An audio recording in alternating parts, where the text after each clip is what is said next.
Previo a continuar con la conferencia establecida, me permito dar lectura a los perfiles de cada uno de nuestros conferencistas. Alexei Julio Estrada, director jurídico de la Corte Interamericana de Derechos Humanos. Es abogado egresado de la Universidad Externado de Colombia, especialista en Derecho Constitucional y Ciencia Política en el Centro de Estudios Políticos y Constitucionales de Madrid. Doctor en Derecho por la Universidad Complutense de Madrid. Se desempeñó como magistrado auxiliar de la Corte Constitucional Colombiana y actualmente como director jurídico de la Corte Interamericana de Derechos Humanos. La señora jueza Wendy Molina es doctora en jurisprudencia y abogada de los Tribunales de la República por la Universidad Internacional del Ecuador. Magíster en Derecho con mención en Derecho Administrativo y especialista en Derecho Administrativo. Especialista en Justicia Constitucional y tutela jurisdiccional de los derechos humanos por la Universidad de Pisa, Italia. Autora de los libros Motivación y su desarrollo histórico y la presunción de constitucionalidad de la norma y artículos en registros especializados. Vicepresidenta de la Corte Constitucional en el periodo comprendido entre 2012 y 2015. Actual jueza de la Corte Constitucional del Ecuador. La señora jueza Rocío Salgado de la Corte Nacional de Justicia es una ciudadana feminista que ha luchado por los derechos de las mujeres. A continuación, empezamos con las conferencias programadas.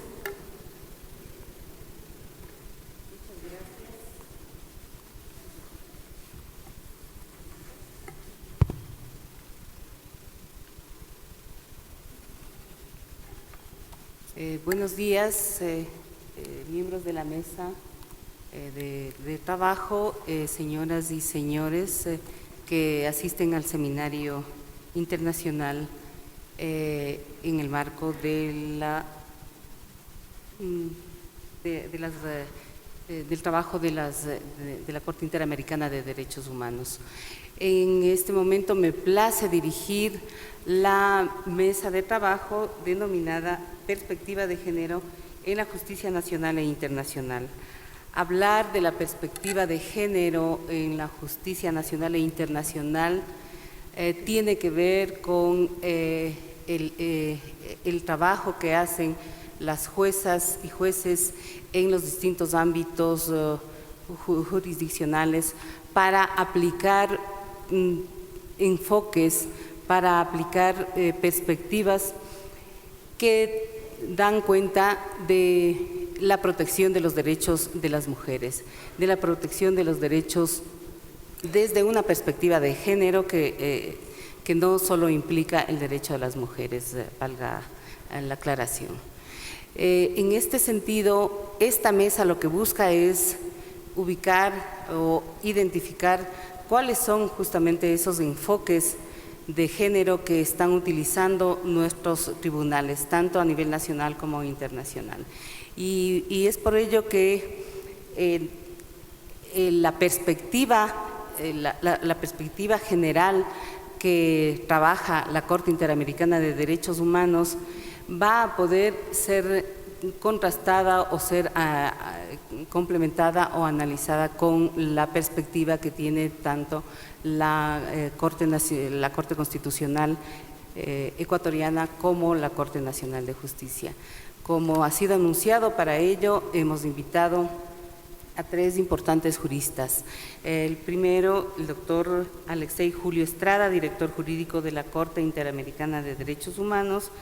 Luego intervendrá la jueza Wendy Molina, ex vicepresidenta de la Corte Constitucional, y terminaremos con la intervención de la jueza Rocío Salgado, jueza de la Corte Nacional de Justicia. La modalidad de esta mesa de trabajo ya fue establecida en la primera jornada, es decir, los participantes tienen 20 minutos para su exposición y luego de ello entraremos en una fase de preguntas y respuestas. Entonces, Arrancamos con esta mesa, le damos la palabra al doctor Alexei Julio. Buenos días. Quiero comenzar mi exposición diciendo que es un honor para mí estar en esta mesa, sobre todo acompañado de dos juezas de tribunales ecuatorianos, de la jueza Wendy Molina y de la jueza Rocío Salgado, al igual que de la doctora Gina Chávez. Acto seguido, pues voy a iniciar mi exposición, que tiene por objeto precisamente la manera como la Corte Interamericana de Derechos Humanos ha abordado la perspectiva de género en sus distintos pronunciamientos. El punto de partida necesariamente es qué se entiende un poco por perspectiva de género y desde cuándo se incorpora el derecho internacional de los derechos humanos. El primer instrumento internacional... ¿Ya está? Sí. Bueno. Perfecto. El primer instrumento que incorpora el concepto de perspectiva de género, el primer instrumento internacional, es la Declaratoria y Plataforma de Acción de Beijing en 1995. Y lo incorpora con un propósito claro, la idea de que los estados deben tener en cuenta la perspectiva de género para superar la desigualdad histórica entre hombres y mujeres. Y en esa medida, digamos, esa idea es retomada por el Consejo de Política Económica y Social de las Naciones Unidas, el ECOSOC, que en 1997 intenta definir un poco qué se entiende por perspectiva de género y lo aborda desde la misma idea, la idea de que las políticas públicas estatales deben tener en cuenta las experiencias y las expectativas de los hombres y mujeres en todas sus fases, desde el diseño, la implementación y la supervisión, con un propósito claro, digamos, atacar la desigualdad histórica entre hombres y mujeres y lograr la igualdad sustantiva de las mujeres, que generalmente, digamos, han sido el sector desigual que está en una posición, digamos, de inferioridad o desigualdad. Ese concepto, que inicialmente se refería al ámbito de las políticas públicas, luego se traslada al ámbito también de las decisiones judiciales y se traslada al ámbito de las decisiones judiciales de todos los tribunales, no solo de Derecho Internacional de Derechos Humanos, sino también de los tribunales nacionales y de todas las, digamos, ramas o especialidades del derecho. Y en esa medida se comienza a pensar que los jueces en la interpretación y aplicación de las normas jurídicas, de los ordenamientos jurídicos internos e internacionales, deben tener en cuenta la perspectiva de género. Visto desde la perspectiva de un Tribunal Internacional de Derechos Humanos, como es la Corte Interamericana de Derechos Humanos, eso supondría, o en qué consistiría esa idea de la perspectiva de género. La idea de que la Corte, al analizar las violaciones de derechos humanos, para determinar su alcance y su naturaleza, tenga en cuenta precisamente la manera como éstas pueden impactar o tener un grado de especificidad cuando las víctimas, dependiendo del género de la víctima y especialmente cuando las víctimas son mujeres. Y eso no solo, digamos, para determinar el alcance de la violación de los derechos humanos, sino también para ordenar medidas de reparación acordes con la perspectiva de género. Digamos que eso queda completamente claro en la sentencia del caso penal Miguel Castro Castro contra Perú del año 2006, donde la Corte específicamente dice que va a abordar el caso desde una perspectiva de género, y se lo cito textualmente, dice la Corte: al analizar los hechos y sus consecuencias, la Corte tomará en cuenta que las mujeres se vieron afectadas por los hechos de violencia de manera diferente de los hombres, que algunos actos de violencia se encontraron dirigidos específicamente a ellas y otros les afectaron en mayor proporción que a los hombres. Si usted recordará un poco el caso se trataba de un operativo del ejército peruano para mudar los presos, específicamente los presos del Grupo Sendero Luminoso, de una cárcel o de un pabellón de la cárcel a otro. Y durante ese operativo, que fue especialmente violento, se cometieron hechos de violencia específicos contra las mujeres. Y otros que las afectaron, digamos, de una manera particularmente grave. Por ejemplo, mujeres embarazadas que se tuvieron que arrastrar por el suelo para poder escapar de los combates que se presentaron durante el desalojo de los pabellones. O, por ejemplo, la incomunicación en que permanecieron muchas mujeres después de que el ejército tomó el penal, y en esa medida no pudieron comunicarse con sus familias y con sus hijos, sobre todo las mujeres que eran madres cabezas de familia, y adicionalmente ciertos actos de violencia como una violación sexual que se produjo contra una mujer, y adicionalmente mujeres que fueron expuestas desnudas ante los soldados. Entonces hubo una serie de actos de violencia que específicamente se dirigieron contra las mujeres, solo las afectaron a ellas o las afectaron desproporcionadamente por su condición de mujeres. Sin embargo, la perspectiva de género no solamente debe tener en cuenta la idea de digamos, de la perspectiva de género femenina, sino también la masculina. Y desde esa visión, la Corte en muchas otras sentencias se ha pronunciado también desde la perspectiva de género para abordar el problema relacionado con los roles de género. ¿Qué espera la sociedad, o digamos ese ideario social en torno a qué se espera de los hombres y las mujeres, cuáles son las conductas masculinas y femeninas? Y muchas veces ese ideario social que afecta o impregna también a las autoridades, tanto administrativas como judiciales, está viciado por estereotipos de género. Y así, por ejemplo, en ciertos casos, como el caso Atala Rifo, donde lo esencial es que las autoridades judiciales, a lo largo de un proceso de patria potestad en Chile, defendieron la idea de que una mujer debía renunciar a su orientación sexual para precisamente dedicarse a la guarda y cuidado de sus hijas dentro de una familia tradicional. Obedecía un estereotipo, la idea de que la mujer debe sacrificar sus opciones vitales por el rol que la sociedad le ha dado, el rol de madre encargada de la crianza de sus hijos. O en el caso Fornerón e hija contra Argentina, en el cual los tribunales entendieron que un hombre no era capaz de criar a una hija solo y que por eso era preferible dar esa hija en adopción y separarla de su padre natural. Entonces, fíjense que en esas decisiones de los tribunales estaban envueltas una serie de preconcepciones, unos estereotipos de género en cuanto a cuál era el rol masculino y cuál era el rol femenino, y en esa medida la Corte, digamos, estimó que esas decisiones judiciales habían supuesto una violación de derechos convencionales. Y la Corte adicionalmente ha abordado en su jurisprudencia otra serie de casos relacionados también con la identidad y la orientación sexual.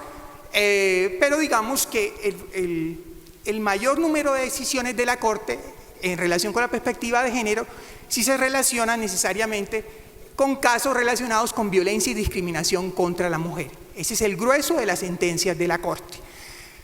Como les había dicho, el primer caso que aborda claramente la idea de que va a estudiar las violaciones de derechos humanos desde una perspectiva de género es el caso del penal Miguel Castro Castro.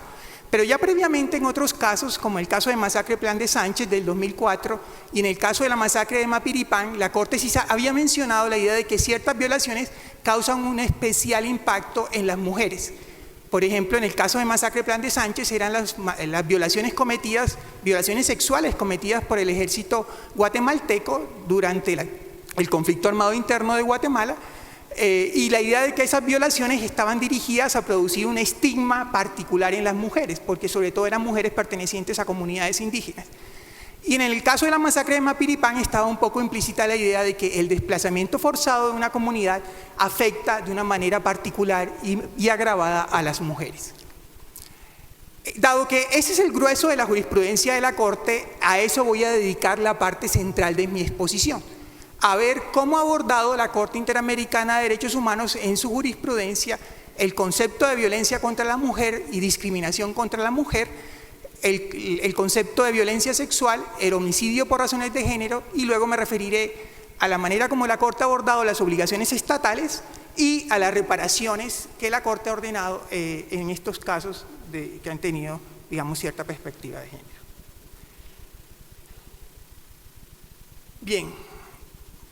El concepto de violencia contra la mujer, la Corte lo aborda a partir de un instrumento, de un Tratado Internacional de Derechos Humanos del ámbito interamericano, que es la Convención de Belén do Pará. Esa convención tiene un amplio concepto de violencia contra la mujer y dice, pues, como dice la proyección, se entenderá que la violencia contra la mujer incluye la violencia física, la sexual y la psicológica, y hace referencia a distintos ámbitos en los cuales se puede producir esa violencia contra la mujer. La violencia contra la mujer en principio se podría producir tanto en el ámbito doméstico, de la familia o la unidad familiar, y que implicaría todos los actos que impliquen violación, maltrato, abuso sexual, incluso cuando el perpetrador comparte el domicilio con la mujer o incluso cuando sea el cónyuge o su pareja. Pero también la violencia contra la mujer implica un ámbito ya de la comunidad, y en esa medida puede ser perpetrada por cualquier persona y comprende otra serie de actos tales como la violación, el abuso sexual, la tortura, la trata de personas, la prostitución forzada, el secuestro y el acoso sexual en el lugar de trabajo, instituciones educativas y establecimientos de salud. Y finalmente, el ámbito de la violencia sexual cuando es perpetrada o tolerada por el Estado o sus agentes. Es decir, es un concepto en principio bastante amplio que implica, pues, que lleva a la idea de que la violencia contra la mujer puede producirse en distintos escenarios. Y adicionalmente la idea de que la violencia contra la mujer sí está ligada a un factor cultural claro y a un factor histórico, la desigual relación entre hombres y mujeres en cuanto al poder. La idea de que los hombres generalmente o históricamente han sido los que han tenido el poder y digamos que las mujeres tienen derecho a una vida libre de violencia. Y ahí viene como una relación entre violencia y discriminación, entre violencia contra la mujer y discriminación. Porque a partir de una resolución emitida por el Comité de la Convención para la Eliminación de, de todas las formas de discriminación contra la mujer, la resolución 19 de 1992, el comité fue claro en decir que la violencia contra la mujer, es decir, aquella violencia que se dirige contra la mujer por ser mujer o que la afecta de manera desproporcionada, implica discriminación. O sea que todo acto de violencia que específicamente tenga esa característica de ser violencia contra la mujer es un acto discriminatorio. En esa medida se establece esa relación entre violencia contra la mujer y discriminación. Y por eso en la mayoría, digamos, de las decisiones de la Corte Interamericana, o en muchos casos en los cuales la Corte determina que ha ocurrido actos de violencia contra la mujer, la Corte igualmente determina que ha habido discriminación contra la mujer. Y adicionalmente, digamos, para ese concepto de discriminación contra la mujer, la Corte hace uso de otro tratado internacional de derechos humanos, la Convención para la Eliminación de todas las formas de discriminación contra la mujer, que igualmente tiene una amplísima definición de qué es discriminación. Y dice que en general es cualquier acto dirigido a limitar o restringir el goce o la titularidad de los derechos humanos de la mujer en cualquier ámbito. Bien.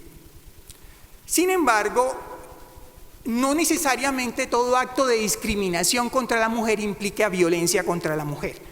Entonces, si bien la relación entre violencia y discriminación sí es necesaria, es decir, todo acto de violencia contra la mujer implica discriminación, no todo acto de discriminación contra la mujer implica necesariamente violencia.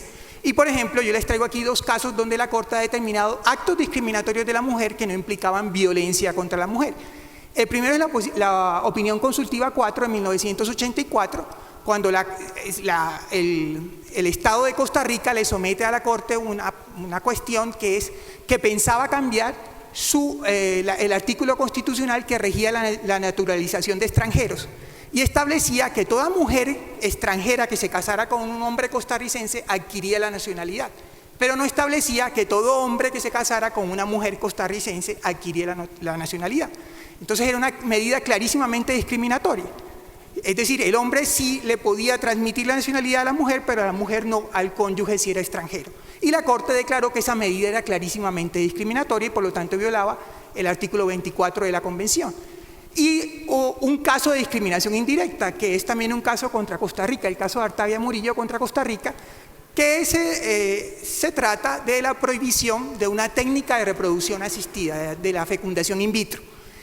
Que aparece, lo que examina la Corte es que prohibir la fecundación in vitro en principio parece una medida neutral que afecta por igual a hombres a mujeres, pero la Corte concluye que no, que la medida tiene un impacto desproporcionado en las mujeres, porque es en el cuerpo de las mujeres donde se desarrolla ese procedimiento de fertilización in vitro.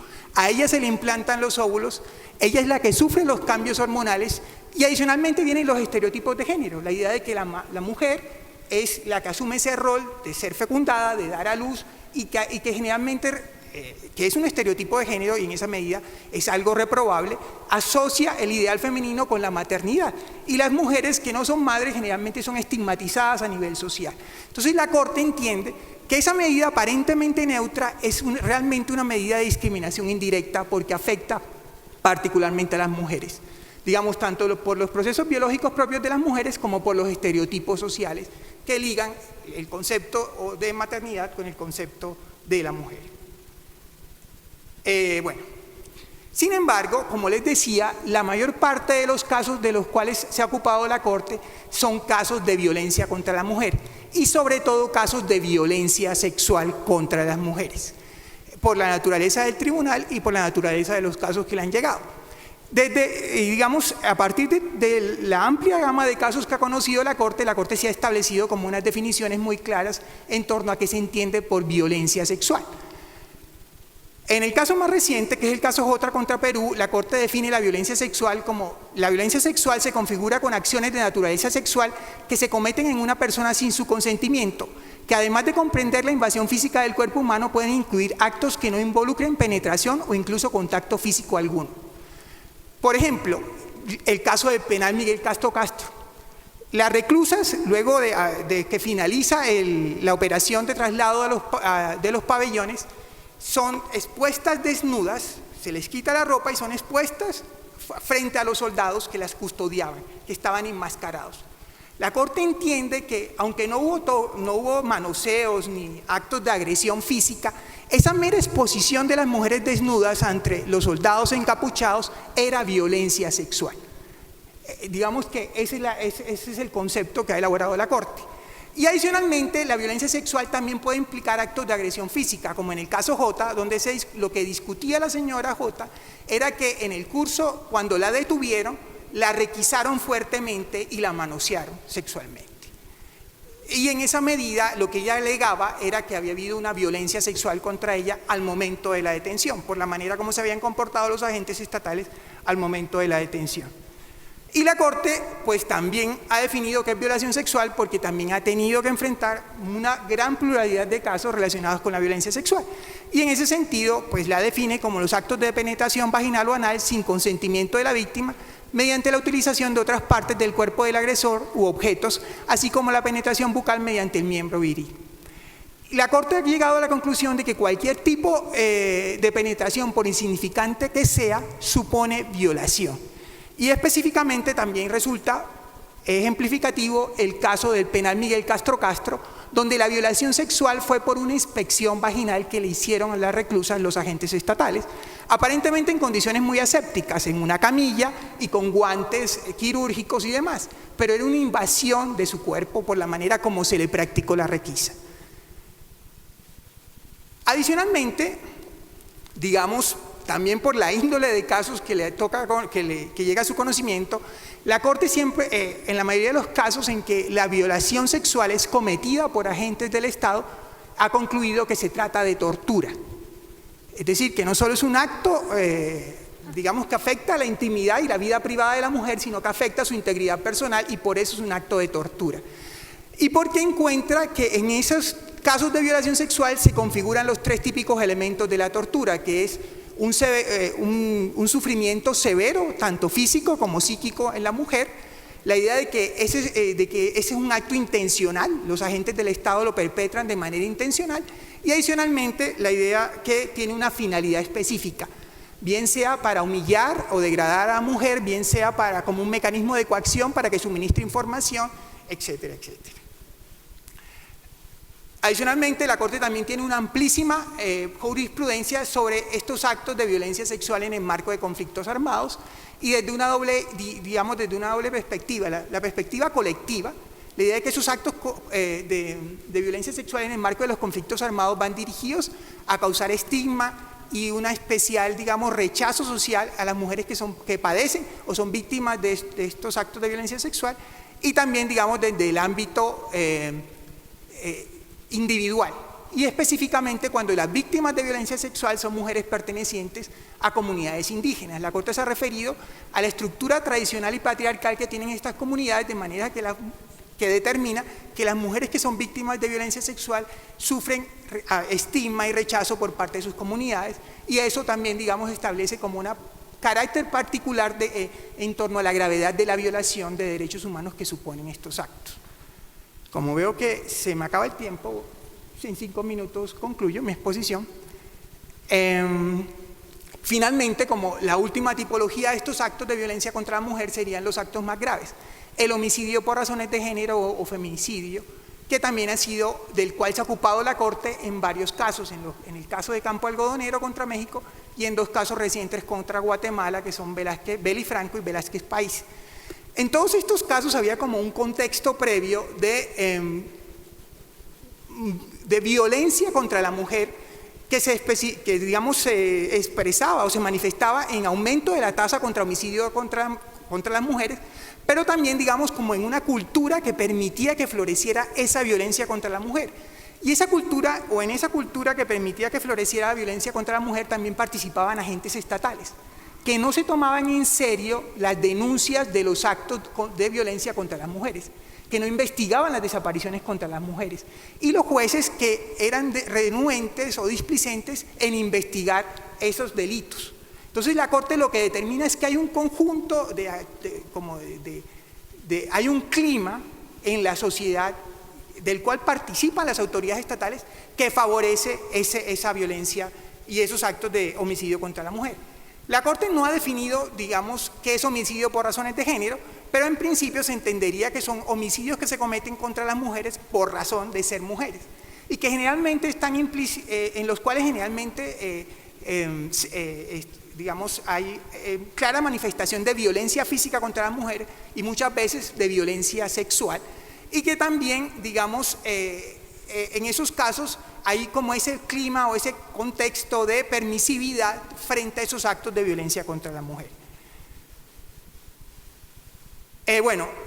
Ya como me quedan 2 minutos, voy a ser ya muy rápido. En torno a las obligaciones estatales, la Corte ha insistido que la principal obligación del Estado es de respeto, es decir, el Estado debe no violar los derechos de las mujeres, por supuesto, pero además debe crear todo un marco jurídico y todas unas políticas públicas dirigidas a prevenir, pero también a sancionar y a establecer responsabilidades cuando se cometen actos de violencia contra la mujer. En esa medida, la Corte ha insistido que los Estados tienen que tener un marco jurídico adecuado para proteger a las mujeres y para prevenir esos actos de violencia sexual, pero que también, digamos, el Estado debe o tiene ciertas otras obligaciones que no solo son esas de respeto, sino también de protección.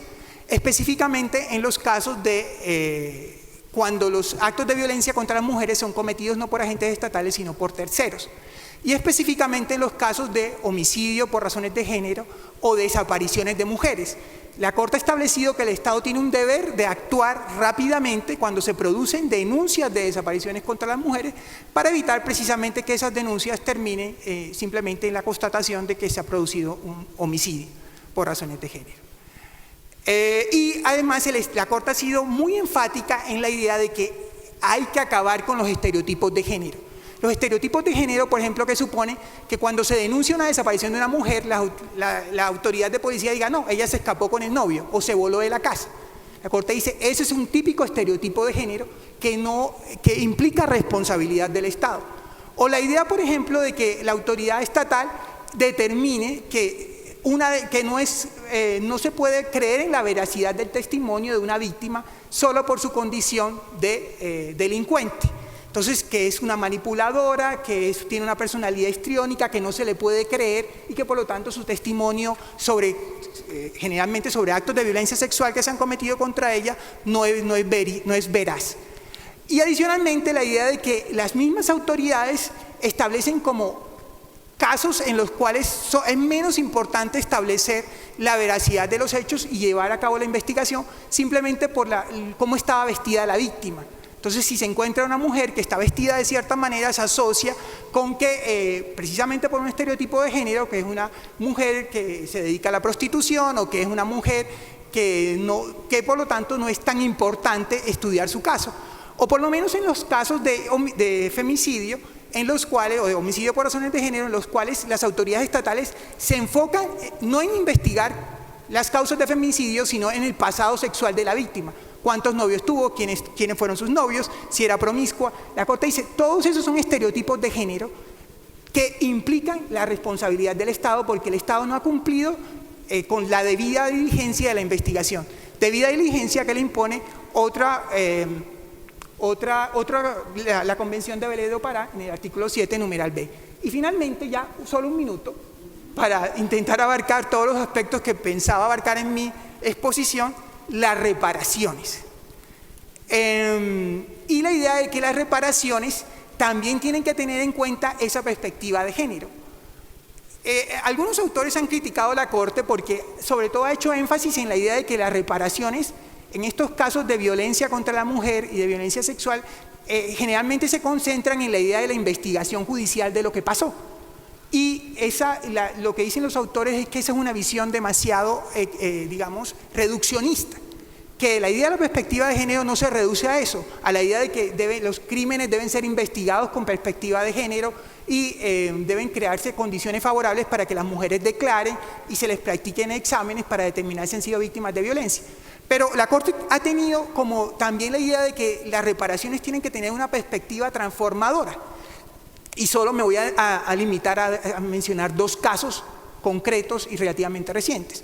En el caso de Fernández Ortega, que era el caso de una mujer de una comunidad indígena que había sido violada por miembros del ejército mexicano, la Corte determinó como medida de reparación la construcción de una escuela, porque la Corte percibió que el grave problema de esa comunidad indígena era la falta de acceso de las niñas indígenas a la educación, y que esa falta de acceso implicaba que se perpetuaran los esquemas de desigualdad.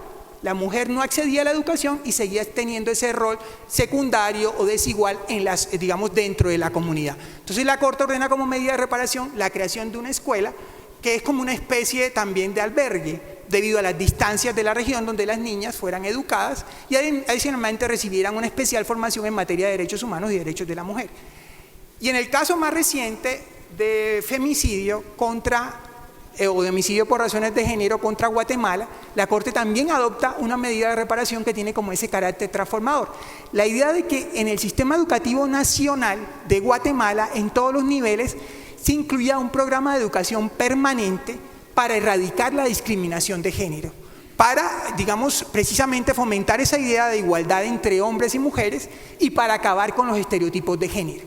Entonces, esas serían como las medidas de reparación que salen de ese ámbito tradicional de las reparaciones de vía judicial y que implican como esa idea de transformar a la sociedad precisamente para acabar con la desigualdad histórica. Muchas gracias.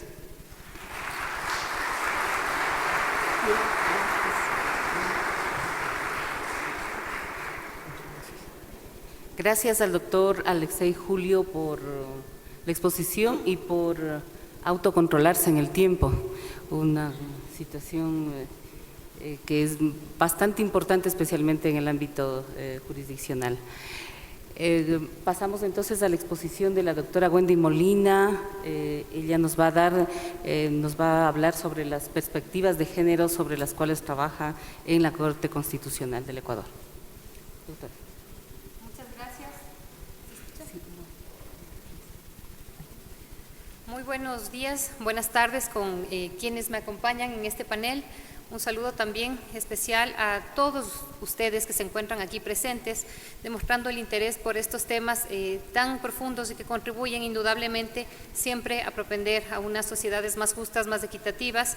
Saludos a mis colegas de la Corte Constitucional, a los jueces de la Corte Interamericana de Derechos Humanos que también nos acompañan en esta tarde. En el marco del proceso de internacionalización del derecho constitucional y de la constitucionalización del derecho internacional, a través de la presente intervención, lo que quiero compartir con ustedes son los avances que la Corte Constitucional, por supuesto, a partir de los casos sometidos a su conocimiento, dentro de la esfera de sus competencias, ha tenido en relación a una perspectiva de género como herramienta indispensable para garantizar la protección constitucional, en este caso que voy a mencionar, del derecho de las mujeres. Indudablemente, como máximo órgano de administración de justicia constitucional, interpretación y control también de constitucionalidad y también, por qué no decirlo expresamente, de convencionalidad, ya que nos ha quedado claro que este control viene implícito a las actividades que expresamente constan detalladas dentro de nuestra Constitución, es indudable rescatar o resaltar que la jurisprudencia internacional y los estándares de la Corte Interamericana de los Derechos Humanos juegan un rol fundamental. La ambición de la Corte Constitucional es contribuir a este diálogo intercortes de una manera proactiva, comprendiendo que no solamente es un diálogo de una vía, sino un diálogo de 2 vías, de ida y vuelta. Si bien es cierto, estamos todos absolutamente claros que no podríamos desconocer o reparar o proteger los derechos constitucionales de una manera inferior a los estándares ya previstos por la Corte Interamericana de los Derechos Humanos, toda vez que esto nos acarrearía inclusive responsabilidades de orden internacional. Queda claro que la obligación al menos es mantenerlas, pero no tenemos tampoco una prohibición expresa para realizar todos los esfuerzos necesarios con la finalidad y el objetivo de garantizar una mayor protección y de esta manera contribuir no solamente a la Corte Interamericana de los Derechos Humanos, sino a todos los órganos de protección de los derechos humanos. En realidad, atendiendo precisamente los tan importantes conceptos, instrumentos internacionales también que han sido referidos por quien me precedió en la palabra, Alexei Julio Estrada, no voy a hacer énfasis en los mismos, sino más bien voy a continuar enfatizando cómo a partir de las competencias de la Corte nos esforzamos por contribuir a este elevado estándar de protección regional. Y no solamente de protección de los derechos humanos, sino también de la reparación, que como también hemos ya escuchado, indudablemente deben tener una correlación y una proporcionalidad justa en relación a los derechos que se están protegiendo a partir de las decisiones, en este caso constitucionales, de competencia de nuestro organismo. Indudablemente hacerlo nos impone la necesidad de aplicar siempre una interpretación evolutiva también de los instrumentos internacionales de derechos humanos, de la jurisprudencia del sistema interamericano de los derechos humanos, aplicando el principio de progresividad, pues como señalé anteriormente, nuestro anhelo es contribuir con estándares que nos permitan alcanzar niveles de protección aún más elevados de los que contamos en la actualidad. ¿Cómo lograrlos a partir de las competencias de la Corte Constitucional? Contamos en nuestra Carta Constitucional con provisiones en esta materia para garantizar y proteger y reparar los derechos de las personas, caracterizándonos, al igual que otros países de la región, por un amplio catálogo de derechos respecto de aquellos grupos históricamente discriminados, pero no solamente con el amplio catálogo de derechos, sino con las herramientas necesarias para poder garantizar una protección. En realidad, esta igualdad por motivos de género empezó o tuvo su incidencia o realce desde la Constitución Política del año 98 acá en el Ecuador.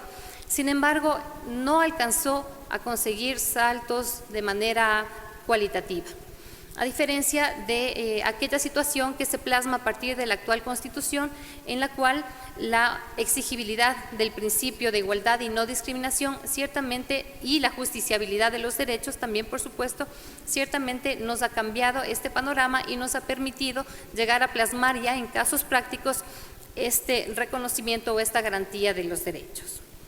La Corte Constitucional tiene varias competencias. Tenemos dentro de la Constitución una característica denominada garantías constitucionales, que a diferencia de lo que teníamos en el marco constitucional anterior, se divide en garantías institucionales o de políticas públicas, en garantías normativas, que son aquellas que imponen a todo órgano que tiene potestad normativa a realizar una adecuación de las normas que integran el ordenamiento jurídico con la Constitución, y también aquellas dentro de las mismas se encuentran los procesos de control constitucional, en nuestro caso particular el control abstracto y el control concreto.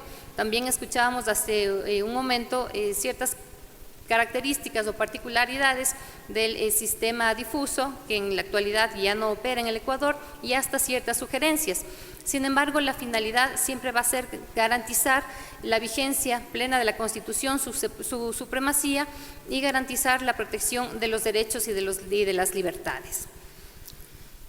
Dentro de las competencias y atribuciones de la Corte Constitucional también tenemos las garantías jurisdiccionales, que son las herramientas con las cuales contamos las personas para reclamar judicialmente la protección de nuestros derechos constitucionales y por ende su consecuente reparación. Dentro de este sistema de justicia constitucional contamos con los jueces de instancia, las Cortes Provinciales y la Corte Nacional de Justicia, que conocerán en primera instancia las garantías jurisdiccionales, en apelación las Cortes Provinciales y en ciertos casos excepcionales del habeas corpus en apelación a la Corte Nacional de Justicia.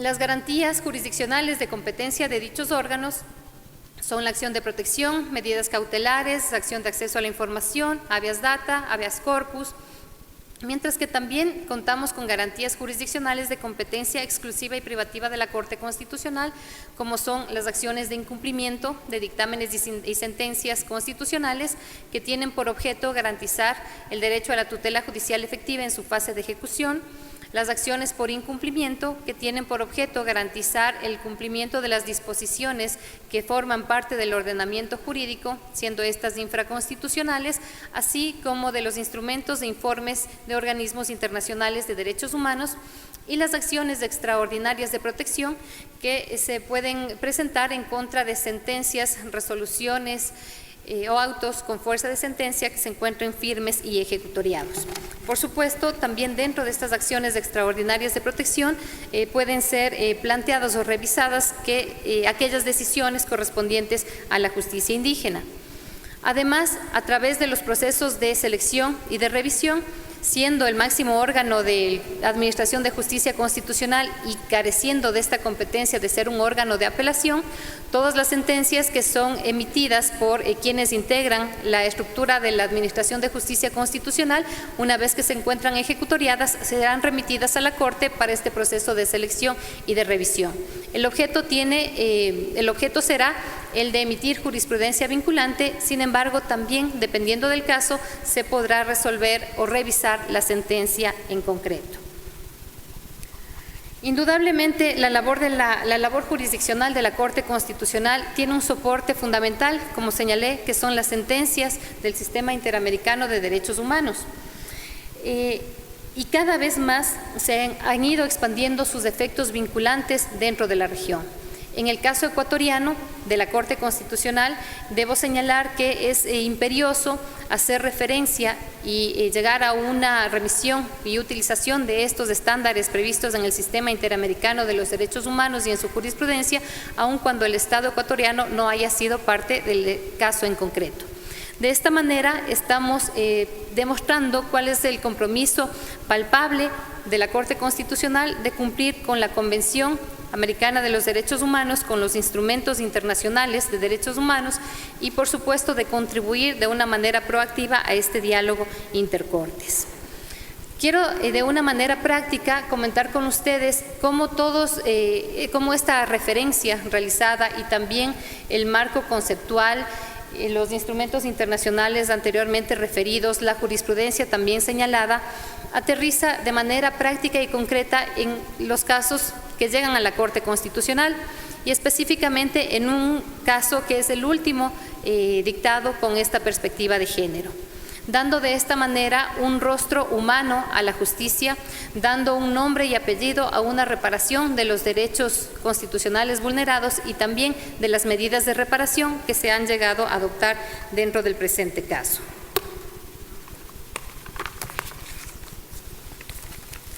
Los hechos generales del caso versan sobre la cesación de funciones de una mujer que formaba parte del Cuerpo de Bomberos de Archidona, tras haber sido cesada en sus funciones a través de un memorando en el cual no se especificaba de ninguna manera cuál había sido el motivo de su cesación, no había estado precedido de ningún proceso o procedimiento que le garantice el derecho a la defensa y era absolutamente carente de motivación.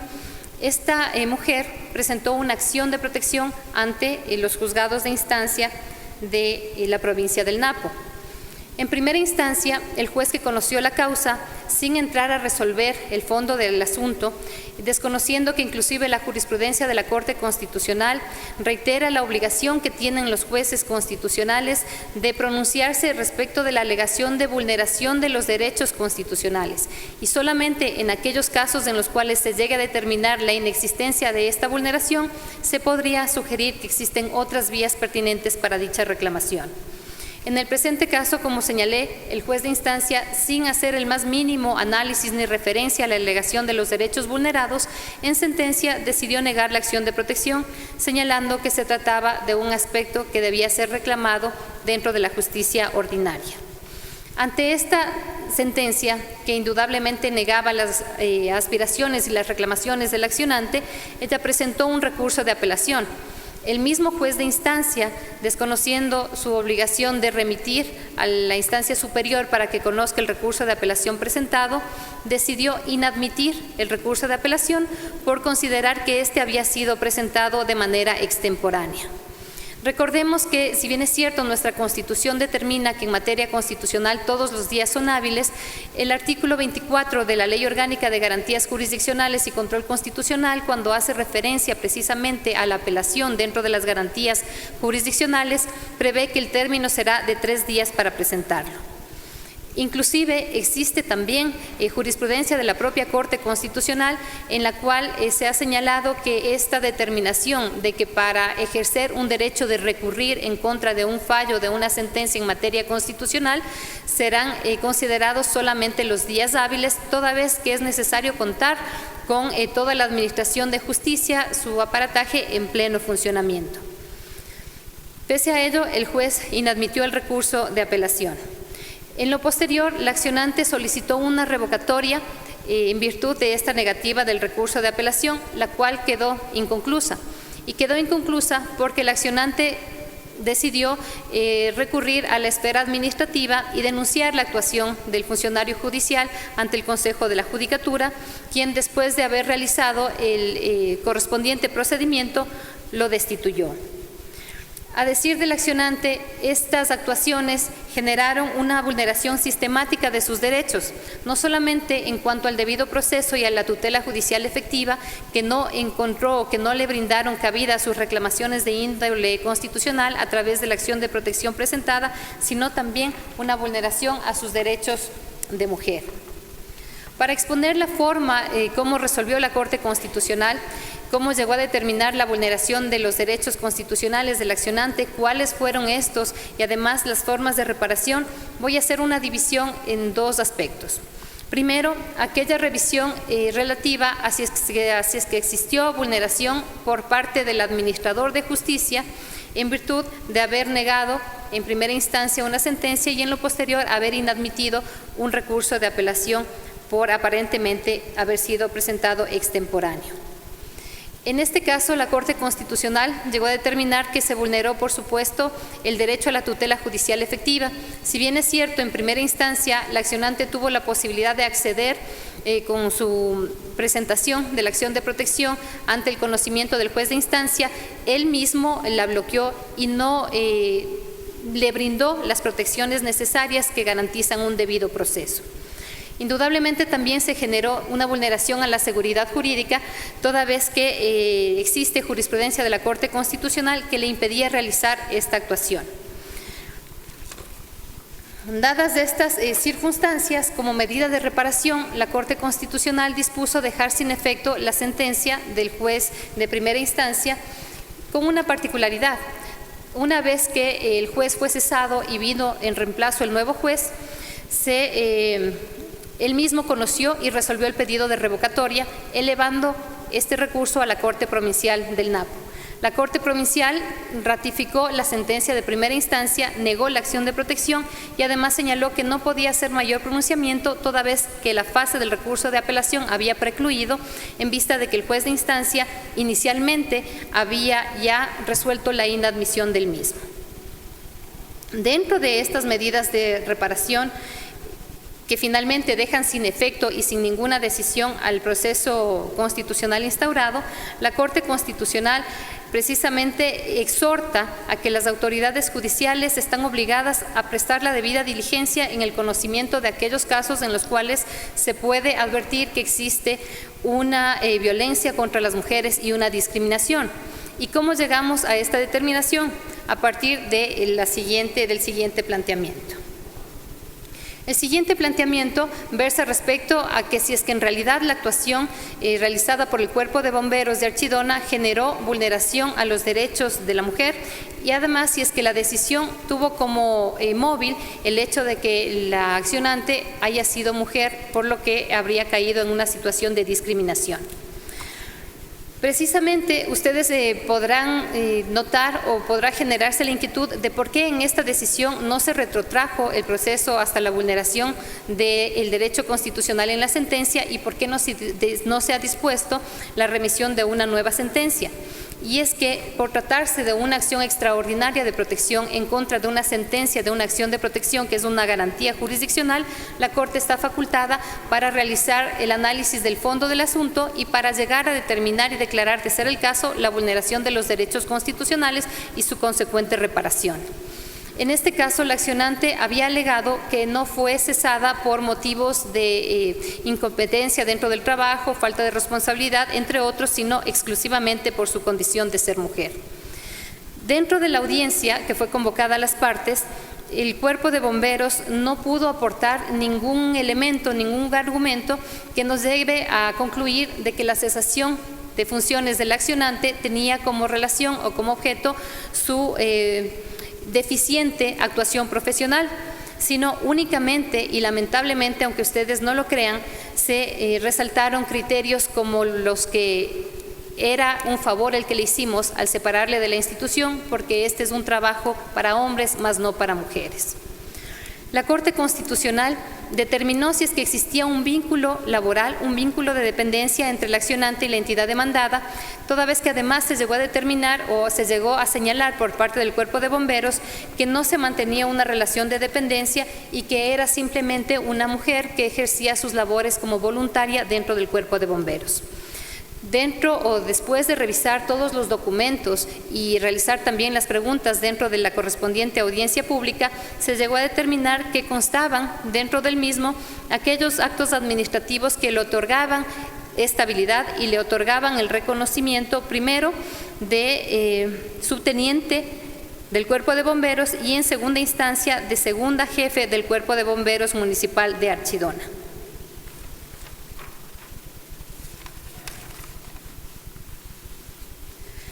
Bajo esta discordancia de las aseveraciones y de la defensa presentada por el municipio y por el Cuerpo de Bomberos de Archidona, la Corte Constitucional emprendió la necesaria tarea de juzgar esta causa a través de una perspectiva de género, para lo cual utilizó herramientas constitucionales que prohíben precisamente la discriminación contra la mujer, los estándares internacionales y también la jurisprudencia dictada por la Corte Interamericana de los Derechos Humanos.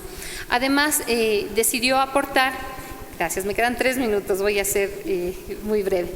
Además, decidió aportar para el conocimiento y el tratamiento de los jueces ciertas directrices que nos pueden hacer notar o que nos pueden generar una alerta dentro del ejercicio de nuestras funciones cuando nos encontramos frente a una situación enmarcada o basada sobre categorías sospechosas. Estas categorías sospechosas son aquellas que nos demuestran diferencias basadas en los elementos innatos de las personas, en la esencia propia de la persona, pero que no tengan una justificación fundamentada o argumentada para generar un trato discriminatorio. Las categorías sospechosas están embestidas de una presunción de inconstitucionalidad, lo que significa que aquella persona que las va a utilizar para tomar cualquier decisión o cualquier normativa, tiene la obligación de destruir esta presunción de inconstitucionalidad a partir de un argumento sumamente fuerte que denote la necesidad de haber adoptado este tipo de medidas para generar la vigencia de un fin absolutamente válido. Lo que se llegó a constatar dentro de toda esta revisión del proceso constitucional fue precisamente un menosprecio a la mujer, un trato discriminatorio, un trato también estereotipado, señalando que la mujer no está prevista ni preparada para este tipo de actuaciones y que además la presencia del accionante dentro de la institución bomberil no era aconsejable para la institución, toda vez que su presencia como mujer generaba cierta inquietud sexual con sus compañeros, lo cual les impedía cumplir con sus funciones de una manera responsable. De acuerdo con el marco jurídico nacional e internacional, este último comprendido precisamente con los instrumentos anteriormente señalados, la Convención sobre la Eliminación de todas las formas de discriminación contra la mujer, invocados también anteriormente, se llegó a determinar que en el caso en concreto existía una discriminación, toda vez que no se encontró como fundamento determinante para la cesación ninguna falta en relación a sus responsabilidades, sino solamente la existencia de estereotipos también asumidos y mantenidos lamentablemente a través de los tiempos. Puntualmente, cuando la Corte Constitucional dentro de esta sentencia se refiere a los estereotipos, menciona que estos constituyen una agresión constante a la mujer en todo nivel y también hace referencia, por supuesto, al criterio previsto por la Corte Interamericana de los Derechos Humanos, haciendo referencia o relación como al rol de la mujer, como la intuición, la sensibilidad, la actividad doméstica, la dependencia del hombre y también de una manera muy peyorativa el desequilibrio emocional debido a los periodos mensuales. En este caso, lo único que se pudo resaltar y demostrar a partir de la audiencia fue que la cesación tuvo como objeto precisamente estos estereotipos y esta discriminación por motivos de género. Las medidas de reparación adoptadas por la Corte Constitucional del Ecuador adoptaron también los estándares del Sistema Interamericano de los Derechos Humanos a partir de las medidas de restitución, indemnización, rehabilitación, satisfacción y no repetición. Dentro de la sentencia se declara que las autoridades tanto del municipio de Archidona como del Cuerpo de Bomberos vulneraron los derechos de la mujer a vivir en un ambiente libre de violencia y también a ser exenta de tratos de discriminación y su derecho a la igualdad y no discriminación, valga la redundancia. Como medida de reparación, se dispuso que en el término de 10 días el Cuerpo de Bomberos reintegre al accionante a su puesto de trabajo y además le brinde todas las facilidades necesarias para acudir a las actuaciones judiciales y a la atención médica que por elementos o por afectación psicológica estaba recibiendo ya en el Seguro Social. Vale la pena señalar que existen procesos judiciales aperturados también por la misma materia, obviamente a través de distintas ramas como dentro del proceso penal, en el cual el ex jefe de la accionante recibió ya una condena por este trato discriminatorio a la accionante. Se dispuso también que de manera inmediata se restituyan los valores dejados de percibir durante todo este tiempo que estuvo cesada en sus funciones, así como el cumplimiento de las obligaciones del Instituto Ecuatoriano de Seguridad Social, para lo cual, acotando también una regla interpuesta por la Corte Constitucional, será el Tribunal de lo Contencioso Administrativo quien en un proceso sumario que no admite incidentes ni procesos de impugnación deberá determinar el monto. Como una medida de disculpas públicas, se ordenó que en un acto público se reconozca la vulneración de los derechos a una vida libre de violencia, a la igualdad y no discriminación al accionante y que en este acto también de desagravio se convoque a todas las funcionarias públicas y municipales, sobre todo, a exhortar y a denunciar este tipo de tratos contrarios a sus derechos como mujer. También como medida de reparación se obligó al Cuerpo de Bomberos de Archidona, así como al municipio, a realizar un protocolo de trabajo con una perspectiva de género con la finalidad de evitar y erradicar estas prácticas dentro de la administración pública. Con la presente sentencia, lo que demuestro es cómo a partir de los casos que conoce la Corte Constitucional se está recogiendo la jurisprudencia y los instrumentos del Sistema Interamericano de Derechos Humanos y también aportando, contribuyendo de esta manera a un diálogo recíproco y garantizando a su vez el cumplimiento y la ejecución de estas sentencias. Nada más para terminar, quiero comentarles que el día 10 de octubre del año 2016, día en el cual se celebró el Día del Bombero, de la Bombera también, por supuesto, ¿por qué no decirlo?, la accionante fue restituida a sus funciones. El resto de las medidas de reparación deberán ser cumplidas y son monitoreadas permanentemente por la Corte Constitucional, pues tienen un plazo máximo de 90 días para concluirlas bajo las sanciones de prevención de destitución contempladas en nuestra Constitución. Muchas gracias.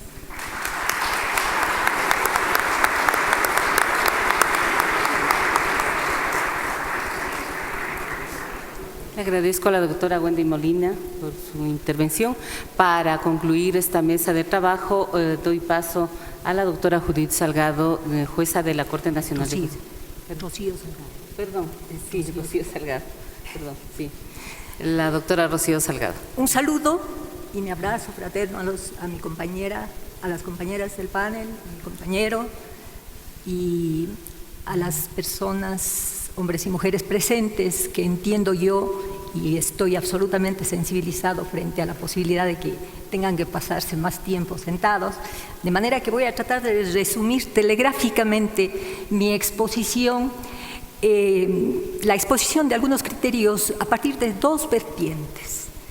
La una, como militante del movimiento de mujeres por más de la mitad de mi vida, no digo cuántos años, y la segunda como jueza nacional desde hace más o menos 5 años. En lenguaje alternativo esto sería como una infiltrada en la administración de justicia. ¿Desde dónde presento estas reflexiones? Desde el feminismo. Desde el feminismo como una ideología, como una opción social, como una opción de vida, como una teoría. Celia Amorós, esa feminista española, nos recuerda el origen etimológico de la noción de teoría y nos dice qué significa ver, ¿no es cierto? Y ella añade la finalidad, ¿no es cierto?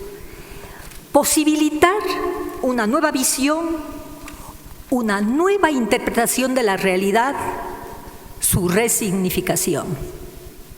Comienzo entonces a relatarles la intervención mía, cómo se liga mi vida, ¿no?, al feminismo y al activismo por la defensa de los derechos humanos de las mujeres. Es el año 1993, año de la Convención de Viena y de la Declaración de Viena, ¿no es cierto? En la ciudad de Cuenca se abre la Corporación Mujer a Mujer, primera organización para la defensa de los derechos humanos de las mujeres, que inauguraba un espacio de denuncia para la violencia ejercida en su contra por sus parejas. Obviamente topamos con algunas dificultades. Una de ellas, y la principal, era que no teníamos norma que nos ampare. Es más, estaba vigente una disposición en el Código de Procedimiento Penal que prohibía la denuncia entre cónyuges, ¿no es cierto? Topábamos con esa pared entonces el momento de ejercitar nuestra defensa en favor de la mujer víctima.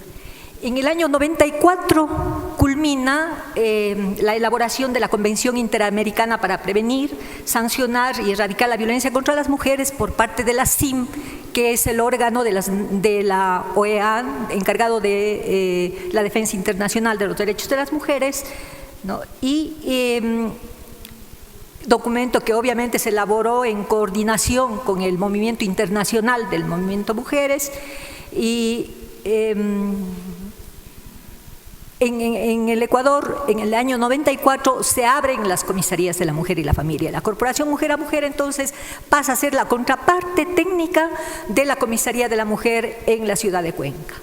Año 95, se ratifica por parte del Estado ecuatoriano la Convención de Belén do Pará y se promulga la Ley contra la Violencia a la Mujer y la Familia, la Ley 103.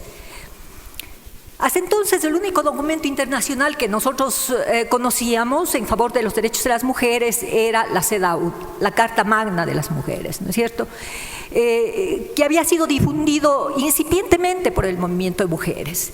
Y claro, nosotras para fundamentar la defensa hacíamos referencia a este documento internacional, causando la admiración de las personas que receptaban nuestra denuncia, ¿no es cierto? ¿Qué es eso?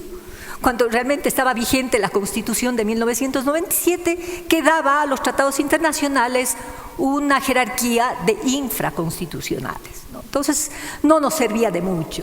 Una vez promulgada la Ley 103, una vez ratificada la Convención de Belén do Pará, fue un interés de todas las mujeres en difundirla, ¿no? Entonces hacíamos ediciones de todos los tamaños, de todos los colores, con fotografías, con gráficos, tratando de alguna manera hacer una convocatoria para su aplicación. Desafortunadamente no teníamos el éxito necesario. Yo creo que fue ahí cuando nació en mí la inquietud de pasarme al otro lado, ¿no? De saber por qué, cuáles eran los obstáculos objetivos y subjetivos para el acceso a la justicia a las mujeres. ¿Qué era lo que pasaba en las mentes de los juzgadores y las juzgadoras que no lográbamos realmente una verdadera aplicación de la Convención de Belém do Pará? En esa época, pues, esperábamos el pronunciamiento de la CIM, de la Comisión Interamericana de Derechos Humanos, de la Corte Interamericana, y tuvimos que esperar un poco más. Coincide, no sé si es una coincidencia, pero resulta que cuando una mujer sensible a este tipo de problemas accede a la judicatura en la Corte Interamericana, se da la primera sentencia en el año 2006. Me parece que Cecilia Medina es desde el 2004, ¿no? Bueno, es una coincidencia, digo yo, ¿no? Pero así fueron las cosas. Ese es entonces nuestro primer contacto con la CID, ¿no? Con el Sistema Interamericano de Derechos Humanos. Y para nosotros ha sido realmente sumamente importante, porque era la Convención de Belém do Pará la que venía a llenar absolutamente todos los vacíos que tenía nuestro sistema normativo. Las mujeres irrumpimos en el escenario normativo ecuatoriano con la Ley 103, que por primera vez recoge nuestros intereses, vivencias y experiencias, ¿no es cierto? Los ponemos a consideración del legislativo, que en esa época no tenía la presencia significativa de mujeres que tiene ahora, y que realmente eso también es otro de los logros del movimiento de mujeres, ¿no es cierto?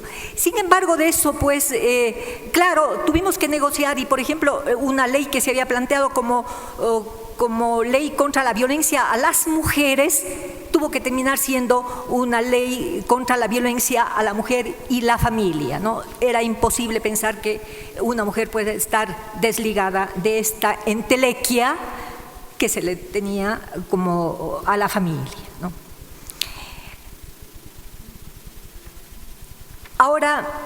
Desde ahora, habla la jueza.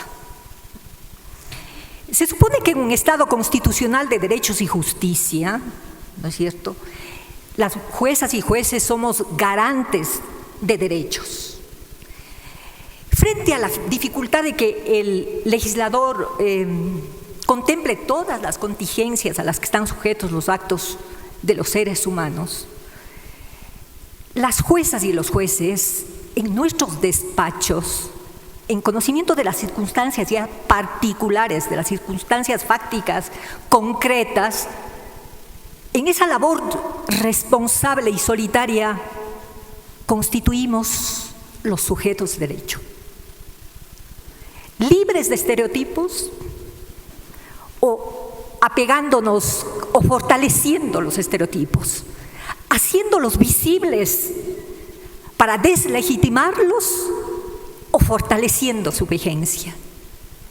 Constituimos en nuestros despachos, de la misma manera, los límites para el ejercicio y la vivencia de los derechos los constituimos en nuestros despachos. Los derechos humanos, entonces, no se construyen en las declaraciones cuando los representantes de los estados van a las convenciones internacionales y los declaran. No, compañeras y compañeros. Esa es nuestra responsabilidad.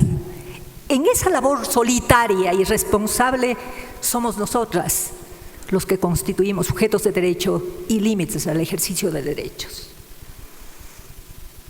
Seguimos hablando de la víctima provocadora, seguimos hablando de la mala madre, o que la violación sexual se debe a un acto irrefrenable provocado por el alcohol. Lo seguimos haciendo. O descalificando a la víctima por no haber resistido.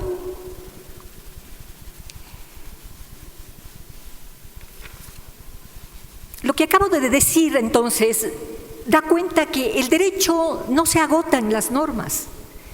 No es una realidad petrificada en cuerpos normativos ni en reglas generales. menos aún responde a una concepción de vida estática, inamovible, homogénea. El derecho no aspira ni exige de las personas y de las relaciones que se establecen entre ellas modelos únicos. Por tanto, los administradores de justicia no debemos a las y los ciudadanos un modelo único de respuesta. Los derechos fundamentales no cobran vida porque los trasladamos fielmente de las constituciones que tan bellamente los expresa a las resoluciones bien logradas. La primera condición para sabernos efectivamente integrantes de este modelo transformador radica en interpelar e interpelarnos. Esos valores, esas libertades tan bella y extensamente integrados en el texto constitucional, ¿los hemos incorporado en nuestra vida, en nuestras relaciones con los demás, en nuestra vida pública? Hemos hecho de la igualdad, de la interculturalidad, los hemos asumido como valores que enriquecen y profundizan el sentido de la dignidad humana, que valora y promueve lo diverso. Esos son cuestionamientos que tenemos que hacernos cada día los jueces y las juezas, compañeras y compañeros. A la hora de hablar de un constitucionalismo integrado por valores y principios, cabe preguntarnos entonces, ¿qué clase de juzgadores y juzgadoras requiere esta innovadora visión del derecho? ¿Qué instrumentos? ¿Cuáles son los conocimientos, los saberes que necesitamos para hacer de la justicia una vivencia personal plena y una realidad sociológica palpable? Con seguridad, la ley no es el único instrumento. No es el único instrumento capaz de albergar todas las respuestas. El manejo de la técnica jurídica es importante, pero es aún muy pobre para satisfacer la necesidad de materialización de los derechos. El conocimiento de los cuerpos normativos es necesario sin duda, pero en ningún momento el único instrumento. La riqueza de esta nueva visión da cabida a la ley como fuente del derecho, pero no como la única fuente, ni la más importante fuente de derecho, de los derechos humanos. Están los valores, los principios, las razones históricas, los silencios constitucionales, las implecitudes y el sistema internacional de los derechos humanos. Como juzgadoras deambularemos por todo el sistema y por las líneas jurisprudenciales en búsqueda de la mejor respuesta, de aquella respuesta que de mejor manera potencie las libertades y supere las desigualdades. Desde esa perspectiva, para nosotras es sumamente valioso en la Corte Nacional acercarnos a las resoluciones de la Corte Interamericana de Derechos Humanos. Mi compañero de panel ha hecho referencia a los casos que son realmente emblemáticos y a los que nos sirven cotidianamente para poder resolver nuestros problemas. El tema de los estereotipos ha sido tratado ya por la Corte Interamericana de Derechos Humanos, y esto sí, bastante antes que el caso Castro y Castro, por ejemplo. En el año 2001 ya se refiere la Corte Interamericana en una de sus decisiones, en un caso contra Nicaragua, al tema de los estereotipos. Y eso realmente es fundamental, ha sido fundamental para nosotros. De la misma manera, todos los temas a los que se ha referido el compañero, ¿no es cierto? ¿Cómo entender la perspectiva de género? Sino a partir de una valoración sensible, que la violación de un derecho no es sufrida de igual manera por un hombre que por una mujer. En el caso Castro y Castro, esto es una evidencia que nos da la Corte Internacional, cuando hace la diferencia entre los atropellos que sufrieron los detenidos, los privados de libertad, hombres, y las mujeres embarazadas, ¿no? Los temas a los que se ha referido el compañero también, en qué casos considerar la violencia sexual, ¿no? El desnudo expuesto, obligado, la inspección vaginal a la que eran sujetas y sigue siendo sujetas muchísimas mujeres cuando hacen uso de su derecho, por ejemplo, a la visita íntima. Aún ahora, ¿no es cierto? Y en nuestro sistema se cumple con esa obligación. Sería bueno entonces que el control convencional del que se hablaba en el panel anterior también sea observado por las personas que tienen a su cargo y ahí sí hago un llamado al Ministerio de Justicia para que realmente se cumpla con las disposiciones de esa convención.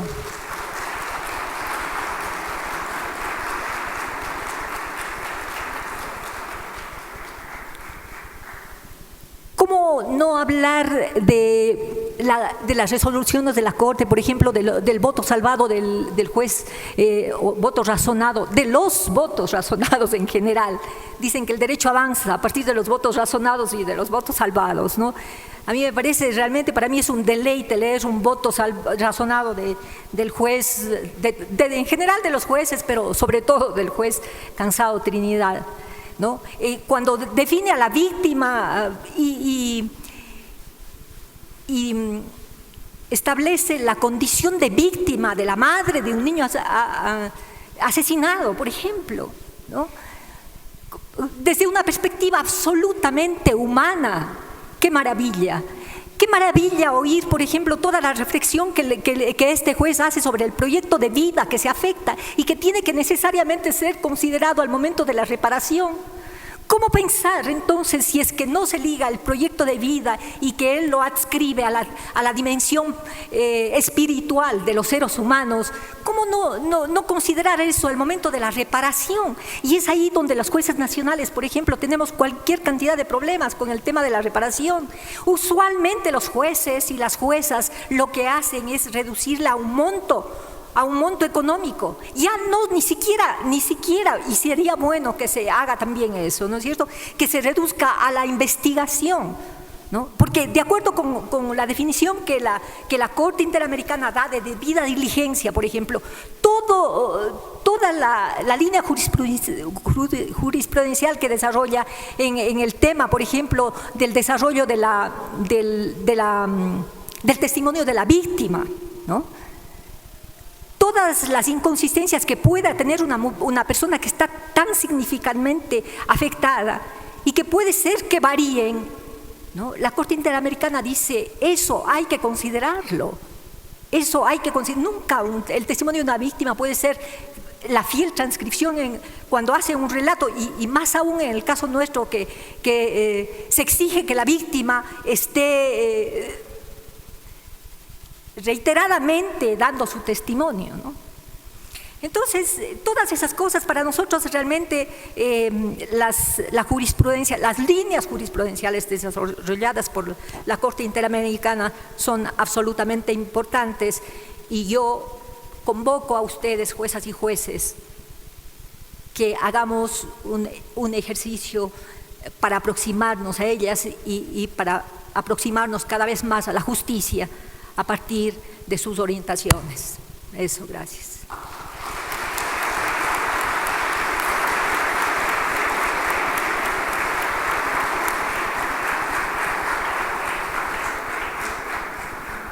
Gracias a la doctora Salgado por su intervención y por ceñirse al tiempo que tenemos, que ya se nos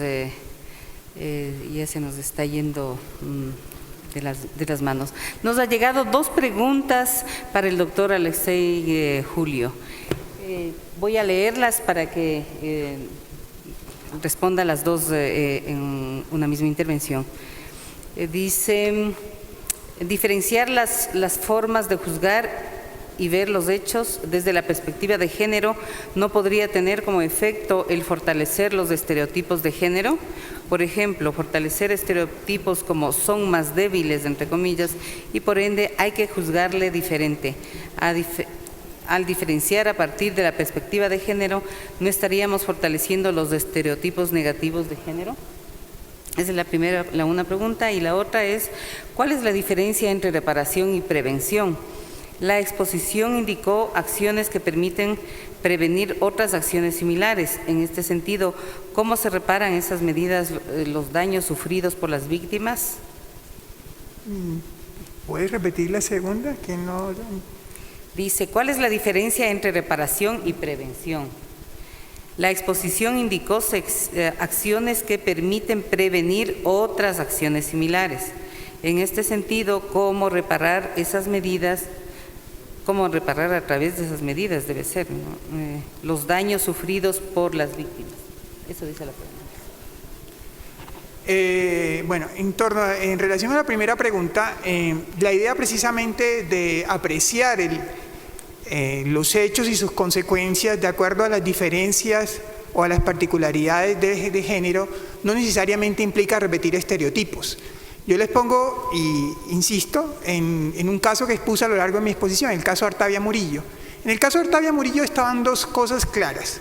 El hecho de que el tratamiento de fecundación in vitro se realiza dentro del cuerpo de la mujer y de esa manera la afecta especialmente, porque ahí es a la que se le implantan los embriones y a la que se le suministra un tratamiento o digamos hormonal dirigido a que el embrión implantado se afiance y digamos tenga lugar el ciclo normal del embarazo.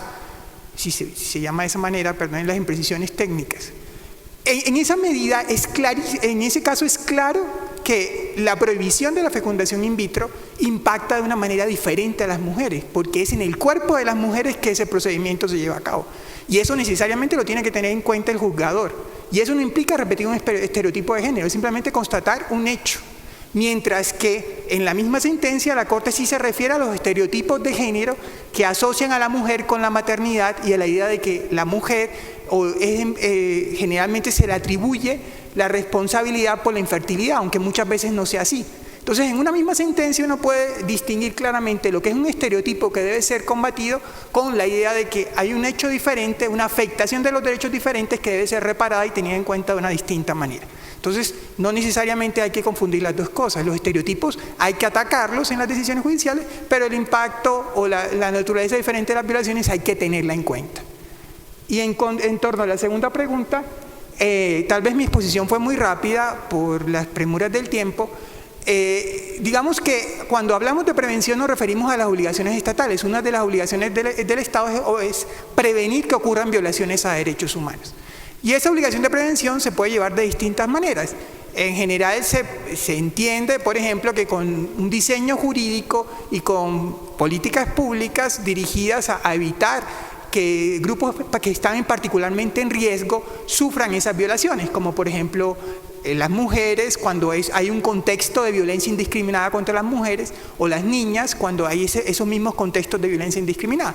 Entonces, si el Estado percibe que ahí estamos frente a un contexto de violencia contra la mujer, él tiene que tomar medidas para prevenir que se sigan cometiendo ese tipo de violaciones de sus derechos humanos.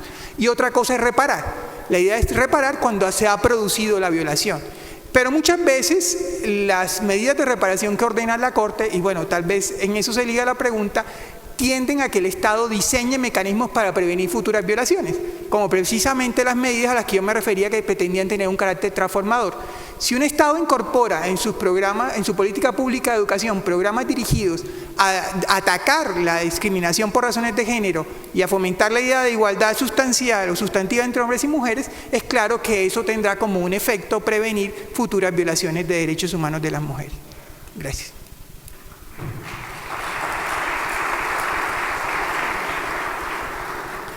Agradecemos a cada uno de los conferencistas por sus valiosos aportes e invitamos a los asistentes a que por favor nos acompañen a las 14:30, que se dará inicio a la tercera conferencia programada para esta jornada. Gracias.